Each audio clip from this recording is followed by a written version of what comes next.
Hello, this is Tim Campbell at Action Coach Business Coaching with my Survive and Thrive Business Spotlight series. The purpose is to interview local business owners and promote them through my social channels and email database, as well as provide them coaching. This is a free service I'm doing because if we save every business, we save the economy. Today, I have the pleasure of talking with Paul. Welcome, Paul. It's great to have you on the program Good to today. see you, Tim. Thank you. Well, let's jump in with start by tell us a little bit about yourself, as well as give us a 60-second commercial for your business. Absolutely. I'm an athletic trainer. So I spent 20 years in college athletics, director of sports medicine. And in that environment, as an athlete needed something, we had a space of where they went. Physicians, nutritionists, strength coaches, so forth, trying to recreate that same thing here for us mortals. And so if somebody needs to gain strength and they need to help with the rehab, some preventative things, we've got those things here. Fantastic. So, Paul, how long have you been in business for yourself? So I started in 2015. I've kind of been doing this same thing, like I said, for a number of years, and then worked at a performance center doing these same things. And I wanted to reach us, I use the words us mortals, us everyday athletes and so forth. And it was tough to really reach that group because we worked with a lot of elite athletes there. And so this was a chance to step out and reach more general population, whether it's youth or whether it's some seniors or everything in between. Fantastic. So that was going to be my next question in terms of, who do you serve? Who's your ideal client or your target audience? Yeah, our tagline, your goal is your success is not an accident. So I want to meet them where they're at. And everybody brings, I use the word baggage, right? So if it's a youth individual, their confidence, their motor development, their strength, their flexibility, all needs to be addressed, but we have to approach that differently than we do perhaps a former athlete or someone who's never been active and doesn't really know what they want to do or how to do those pieces later in life. And so each of those need to be met at a different place and then just walk them toward their goals, whatever that goal is. Fantastic. And where are you located, Paul? Here in Carmel, we're on just off of 31 at 136th Street. Okay, fantastic. So tell me, what was the greatest impact that COVID had on your business? It was a lot of education, really. So a lot of the clients, team members, all that kind of stuff in here, a lot of scary stuff happening. And part of my background is medical in nature, taking care of an injury, getting them back to elite level action and so forth orthopedically. We always had to also look at them from a medical standpoint, how the breathing, the heart, and all that kind of stuff. And so it's a natural fit for them to seek advice or to confirm things that have been hearing out in the public. So that was the biggest impact. And it was, for me, it was a positive one where they were able to turn in here and continue to ask those questions. We did see a downturn, obviously, just because of some closings and that sort of thing. But some of my stuff we do remotely anyway. And so it was impacted, but it wasn't devastating. Oh, that's great to hear. So what are one or two things that you did differently to make a difference during COVID, and how did that work for you? Yeah. So with everything being remote, we used Facebook and we did some Facebook live videos. So instead of having everybody together in a class, I basically just put the camera in front of me and then talked to the screen real quick. And it was basically pretending that they were there as I was trying to torture them and build.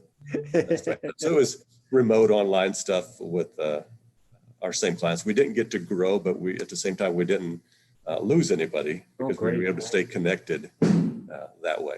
Yeah. Congratulations for being able to get through all of that craziness. That's great to hear.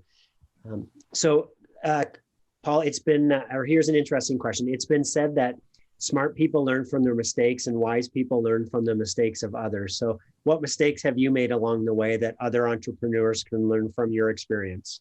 Yeah, I think early on, given my background, I didn't have much business background as a setting, so I knew how to take care of the body. And so that was the biggest challenge of going through there and making sure that all the numbers where they needed to be, collecting for the taxes, getting all that sort of stuff done. The business side was the most challenging side for me early on. Fortunately, I had a couple of great mentors that were able to catch me early and giving me some advice and help offset some challenges there. Yeah, fantastic. I hear that on a regular basis that, many folks who get into business for themselves are experts at their art or their craft or their trade, right? And then have this overwhelming feeling of, oh my goodness, look at all these business owner hats I have to wear and don't really know what I'm doing. So Right. glad to hear you were able to get a mentor to help you through that. Second last question here, Paul. So I'm going to get your contact information to include in this post. Is there anything else that we should mention? Any types of special offers or promotions that you're running? Yeah, I don't really have any special pieces there. One of the things that I do want to let everybody know is if you want to try some of the stuff out, just come and let's have a conversation. I don't like, one of my pet peeves is being nickel and dimed and so forth. So come in, let's find out if it's a good fit for you. Let's find out what your challenges are, so what kind of packages we can put together for those pieces. My bottom line, I mean, obviously this is a business that, trying to make money, but my heart is trying to help people achieve whatever goal it is. And sometimes it's just giving them some advice. Sometimes it's more involved. Wonderful. Thank you for that. All right. So last question here. Tell me, Paul, what has been most inspiring to you in today's crazy environment? With what I do, the most inspiring piece is watching these people do things that they didn't think they could do. When they come in, they always tell me their safe goals. So if somebody will come in and say, hey, I want to be able to run a 5K. And as I talk to them, they're running 2 miles right now. So they got to add a mile to it. So it's a really safe goal to do that.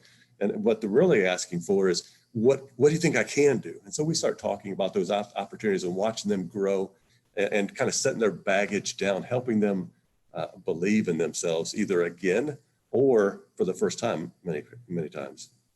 Fantastic. That is wonderful. So really, I love your heart. You said it a couple of times throughout this, that you really care about helping your clients to achieve more than they think is possible on their own. So that's fantastic. Absolutely. Paul, that concludes our interview. It's been a pleasure chatting with you today. For those folks listening to this, if you heard something in this interview that maybe you're struggling with in your business and you'd like the opportunity to talk through it, I do offer complimentary coaching sessions, and I'll provide that contact information here.